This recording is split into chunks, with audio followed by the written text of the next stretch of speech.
Takže čus lidi, já jsem Bob. Já jsem Kokosák. A dneska tady máme ochutnávku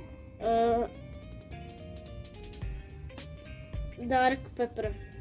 No, Je to dobrý jako název. kola. Tak já to otevřu. Nejdřív dej ASMR. Dáme. Tak jo. Z toho bude taky ASMR, hoši. Trošku postříkáme a asi můžeme jít na to. Začni.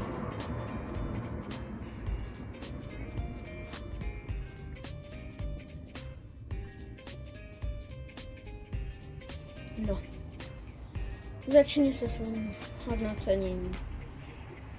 O 5 minut později. Tak 8 z 10. Moje 7 z 10. Tak jo, užijte. Dejte sup a čus. A pro další video.